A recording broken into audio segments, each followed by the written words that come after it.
Hey guys, welcome back to another episode of Free Terrible Gamers. I'm your host Colin here with Ashton. Hey guys, how you doing? Alright, got a couple left over from last week. Been on to the newest topics.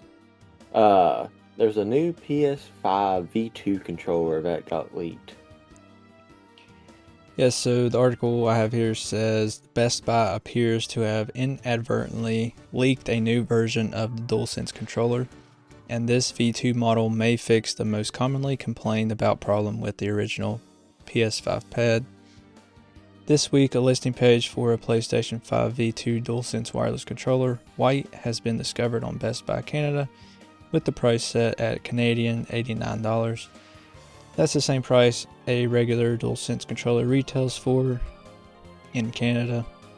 There is no release date on the listing, and it's currently not possible to place an order for a DualSense V2. So, it's not uncommon for companies to come out with new controllers as the generation goes on. In Xbox, we've talked about several months ago that there was a patent found for them a new controller that has a rechargeable battery. So, like I said, it's not uncommon. Yeah, and supposedly with this new controller, it's said to have a 12-hour battery life on a full charge.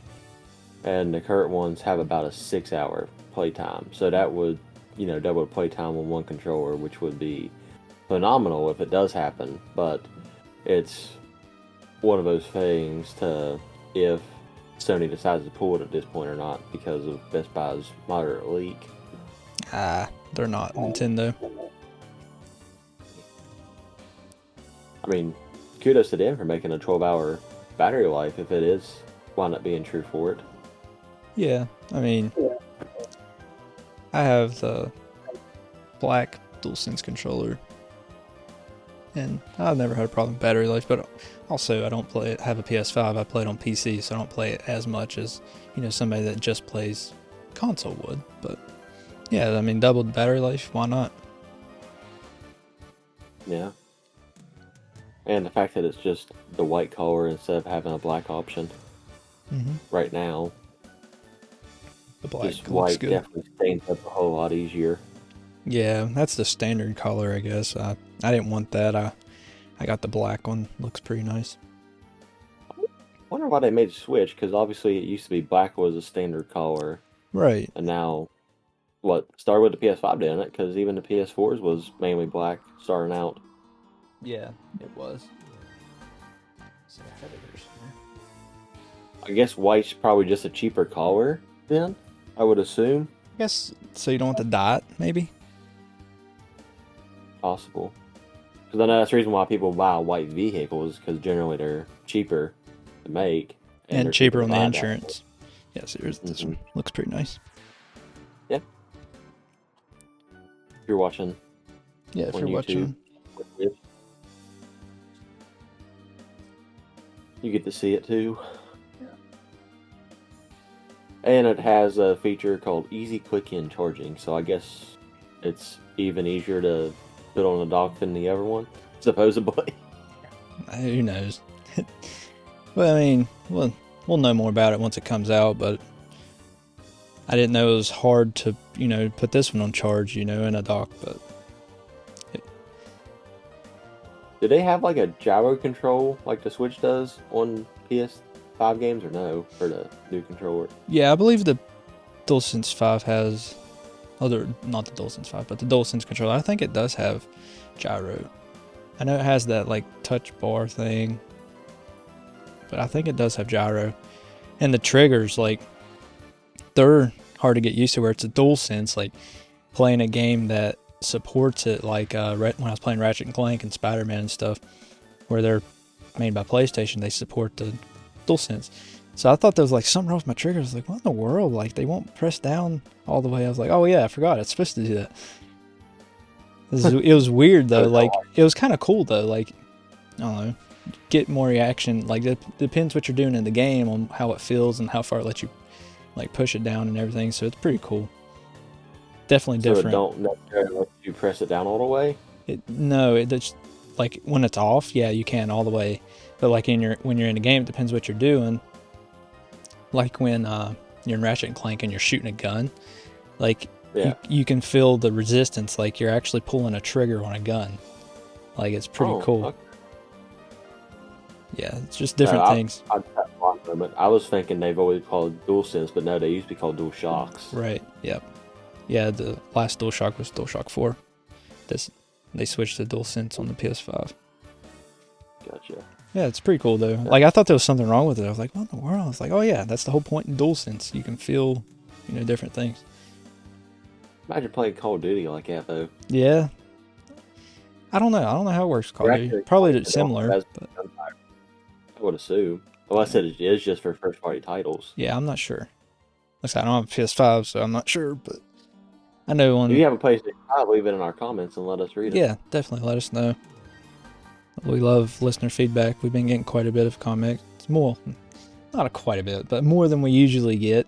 One is more than we used to get, so I'd say 3 or 4 is quite a bit. So we love reading it, and we appreciate it. Adapting how it is. Alright, sticking with PlayStation. PlayStation Plus Extra/Premium games for January. Started on the 16th, I believe. Yep. So arriving on Tuesday, January 16th, at the time of recording was 4 days ago.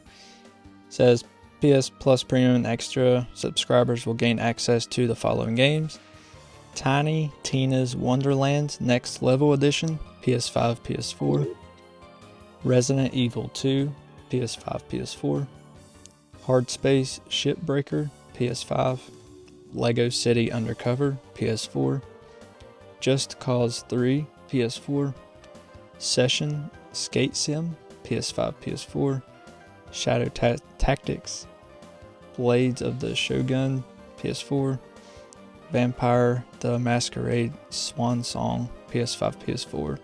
And Surviving the Aftermath, PS4. So the big names there for me are Resident Evil 2, which we talked about, coming to Game Pass this month as well.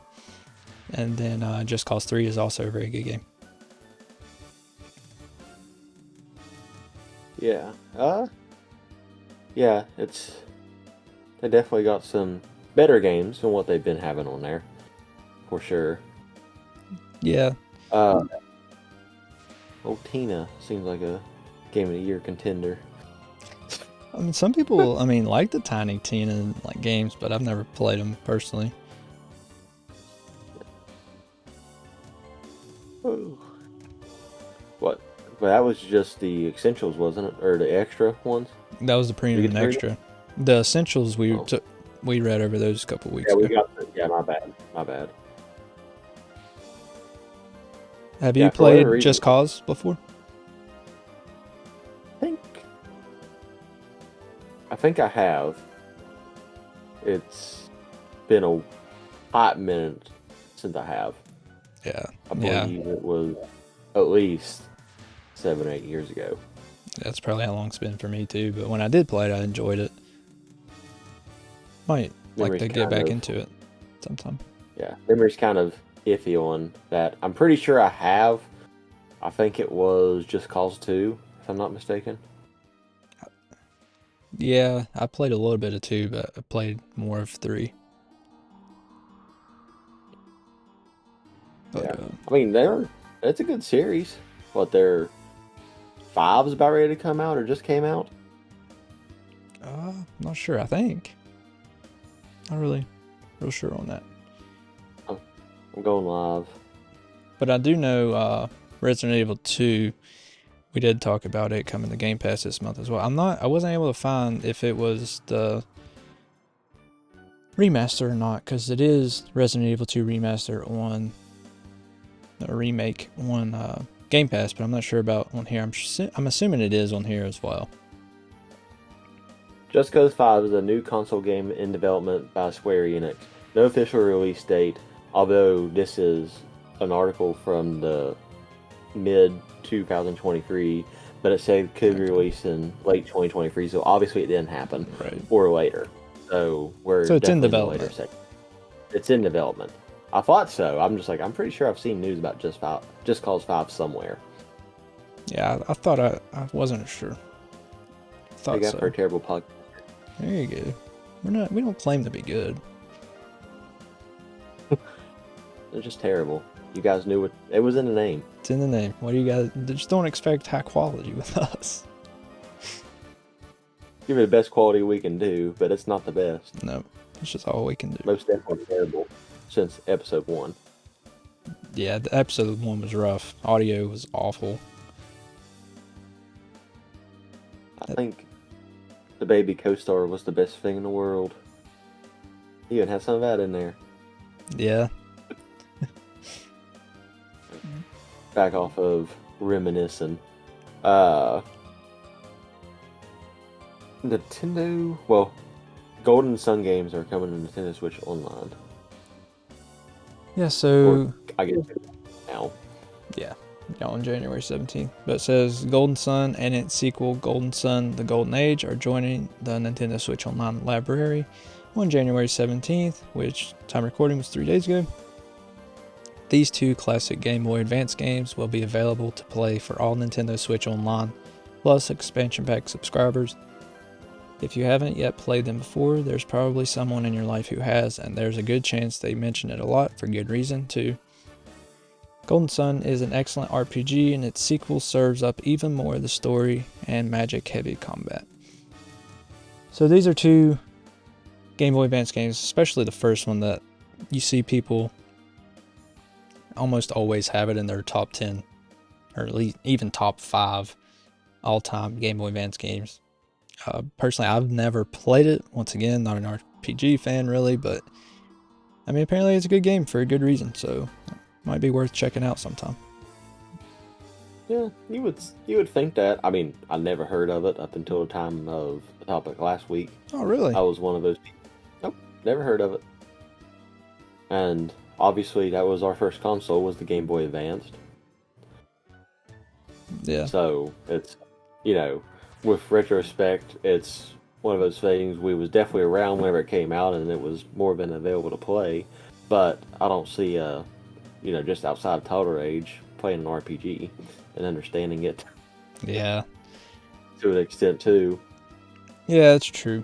But I mean, even now, RPGs aren't my thing. I don't understand them completely. I mean, I get the gist of it, whatever, but just the turn-based kills me. Yeah, that's definitely an adjustment. It just gets boring to me, like taking turns fighting. Like if I want to fight something, I'm going to kill it as fast as possible. I don't want to give it a chance to hit me back, but turn-based, you have to take turns and then you can miss, so there it takes even longer. Yep. Yeah, that's one thing I don't necessarily like, and I don't understand why. I mean, I don't diss video games. I don't. You have your style, I have my style. But at the end of the day, it's just, if you like taking turns and that's your type of video game, I'll never dish you for liking those style of games, but our opinions are our opinions on it. Right. I mean, a lot of people, that's all they play is RPGs. Like, that's their favorite genre. But for me, it's not. Action adventure is probably my favorite genre of video game. And just for you people coming after it, I finally got to play a little bit of Baldur's Gate. I still don't understand what all hype was because, yet again, not an RPG fan.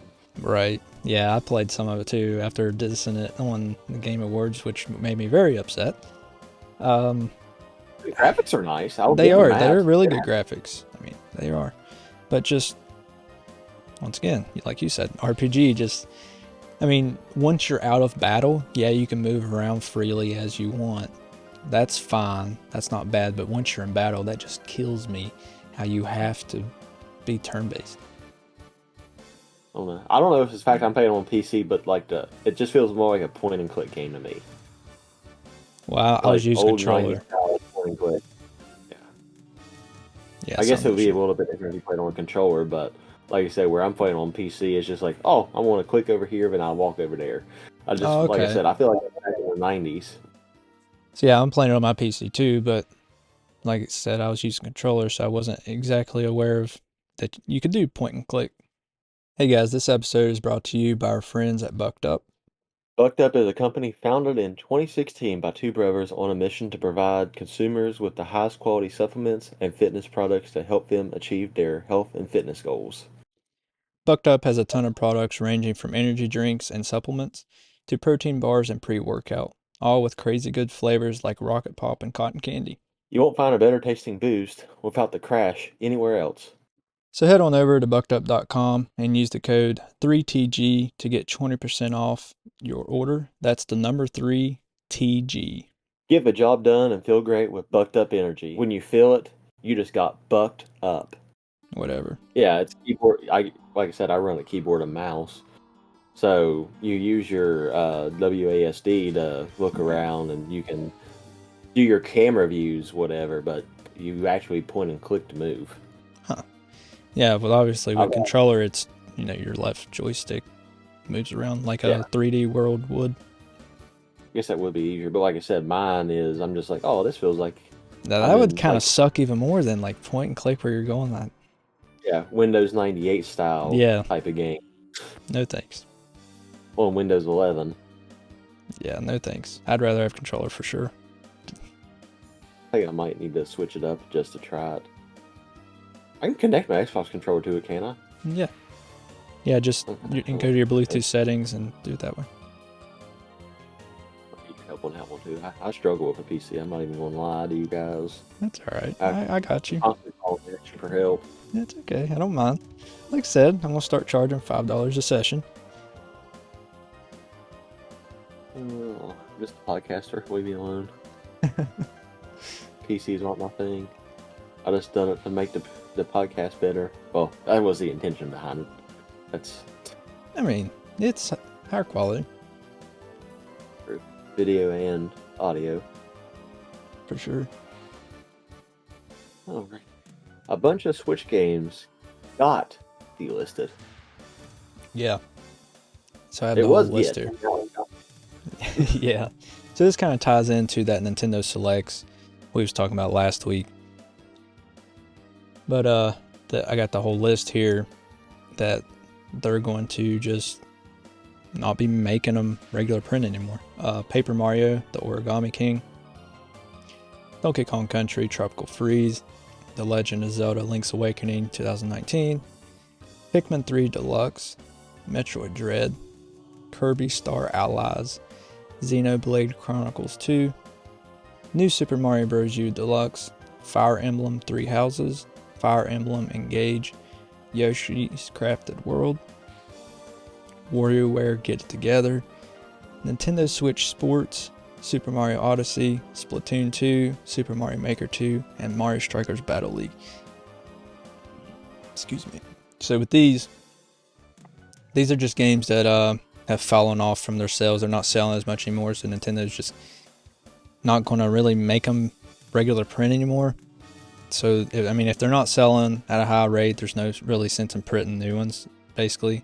So I get what they're doing, and that's kind of where the Nintendo Selects came in with the older systems. If they weren't selling real frequently, they would make less prints, but make them Nintendo Selects at a cheaper price, so people would buy more of them.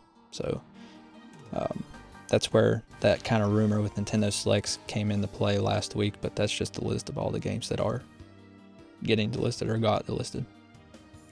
Yeah, it's sad to see in a way, but that also tells you that you're right on the verge of a new console too. And it tells you how many good games are on the system, because most of these are Mario games, like a lot of them are anyway.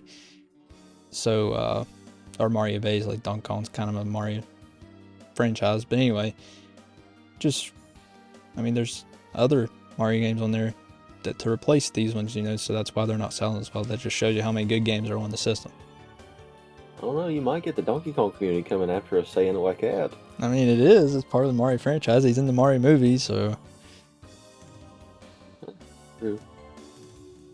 I don't know. I count. It's not a Mario game. Like Donkey Kong Country, Chocolate Free, it's not a Mario game, but it's part of the Mario universe. Like, it's not part of the Zelda universe, so it'd be more of the Mario universe. They've crossed over multiple times in multiple games and in the movie now, while the Legend of Zelda style, almost thing you've seen from the movie, based was a couple street names. Yeah. But yeah, and obviously started out arcade version, Jumpman before he was Mario, was Donkey Kong title. Rumored to be Mario's dad. Also rumored to be Grumpy Kong. Cranky Kong. Cranky Kong, whatever. Same difference. I swear that's some sort of Mandela effect. Or it's just terrible podcasting. One of those two. Get to throw it in there twice as podcast. It's still true. Yeah, it's nice to see to an extent because I know eventually those will, on the Switch 2, become selects. I would assume, or right there at the end, because there's always that slight transition period in between consoles too. So they'll still continue to make Switch titles and Nintendo Selects for at least a couple years into the Switch 2 life cycle. Yeah. And hopefully the Switch 2 is backwards compatible with Switch cartridges as well. Hopefully. I would hope so. But Nintendo's one of Nintendo. Yeah. Which, to be fair, the Wii was backward compatible with GameCube. The Wii U was backward compatible with Wii. Obviously, the Switch couldn't be backward compatible with Wii U because the Wii U took discs, so... Yeah. Yeah, where did it take disc at? I mean, obviously I never had one. I've just seen yours in handheld mode. I've never seen the actual system where the disc goes in at. Or was it in the actual handheld part? It was the actual console itself. Gotcha. Yeah, yet again, not a Wii U person, never had one. I just rely off of Ashton's knowledge of Wii U's. Missing out if you never had a Wii U. There's a lot of you out there because it didn't sell very well. I'm one of them. Talk to me almost on a weekly basis at least. Well, a daily basis, but, talking like this. Yeah. Well, that's where I got Breath of the Wild one, was the Wii U. I mean, I have it on Switch now too, but... It's the first time I played it.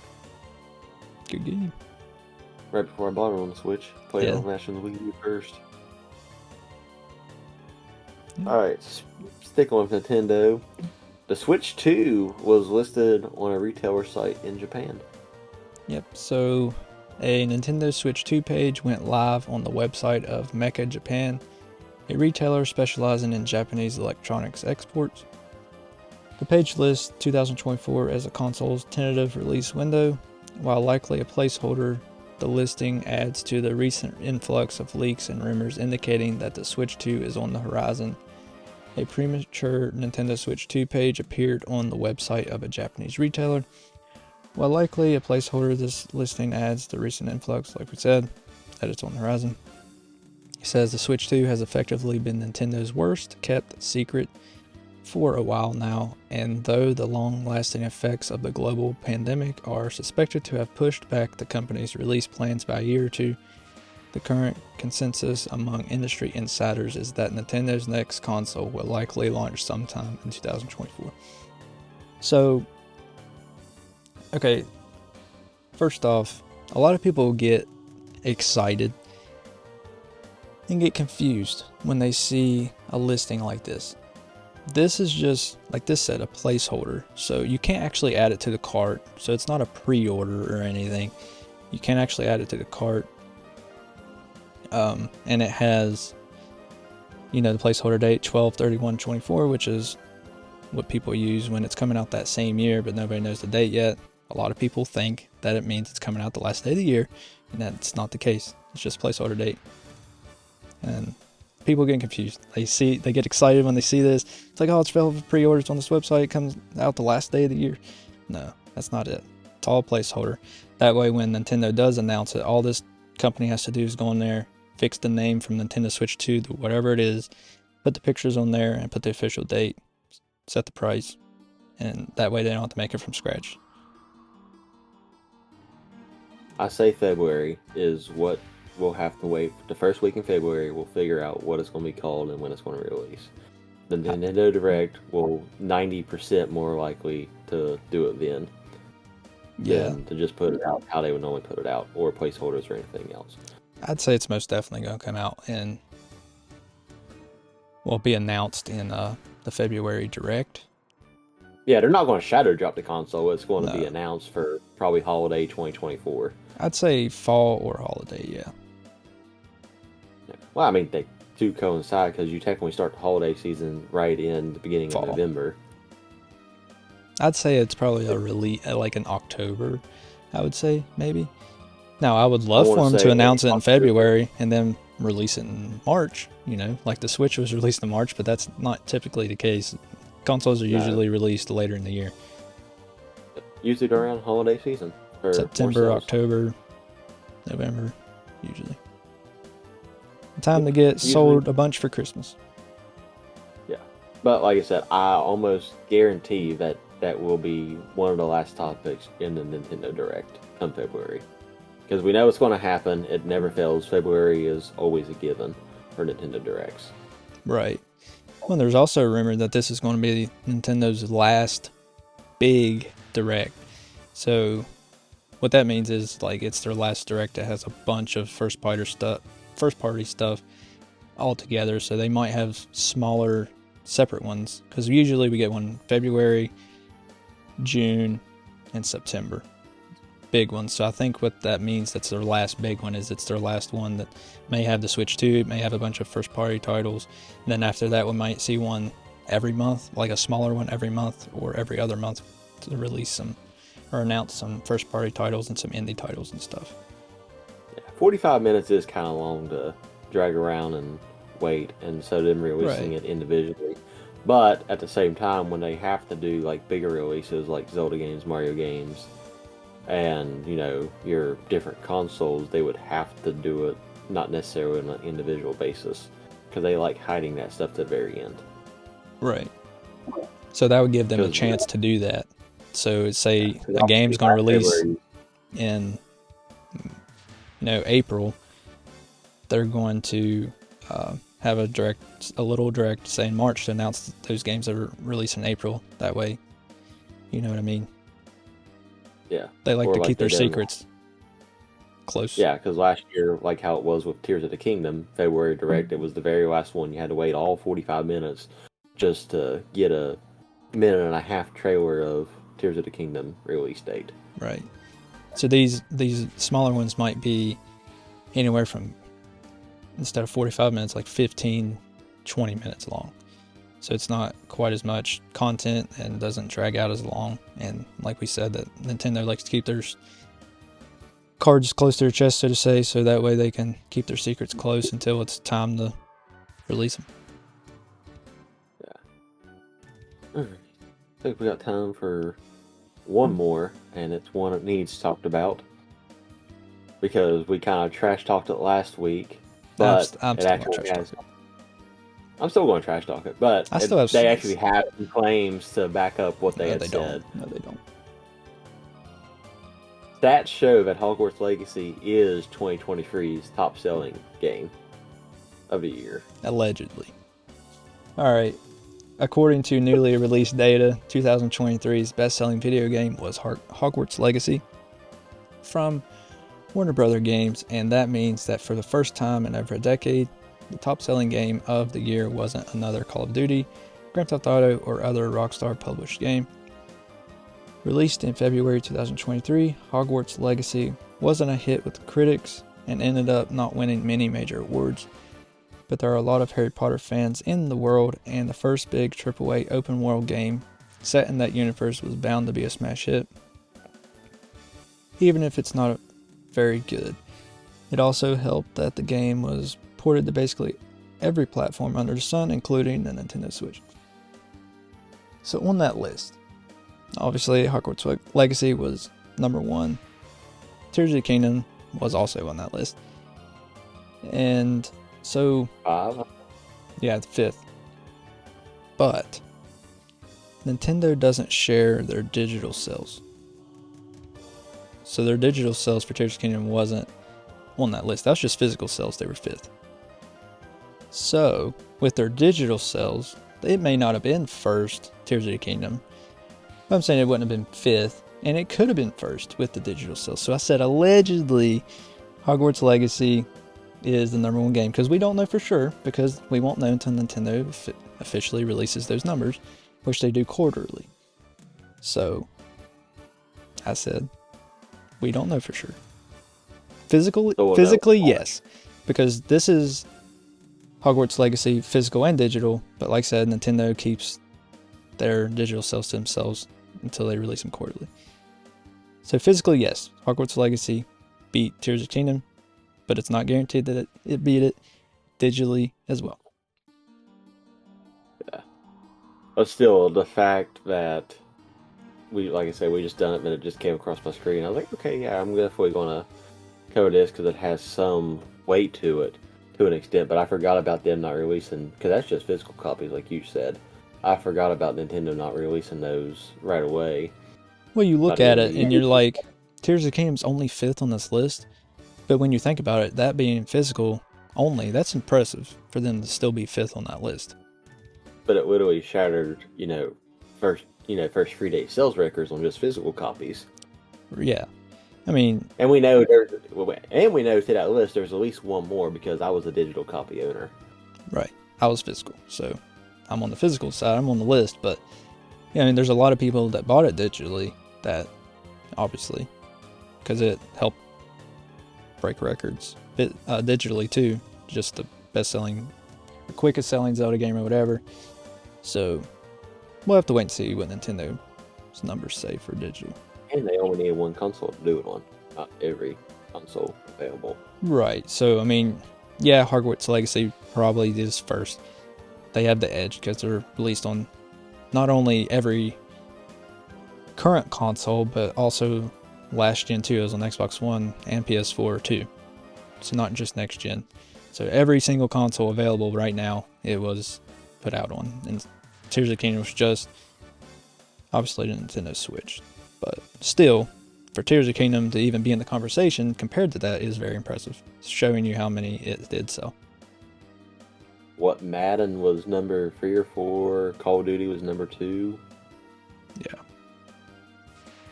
I think for the week, Call of Duty was number 1. Super Mario Bros. Wonder was number 2 for the last week in December, I think. Yeah.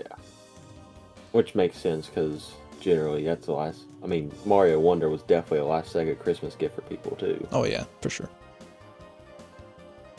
I was a statistic right there as well. Yeah.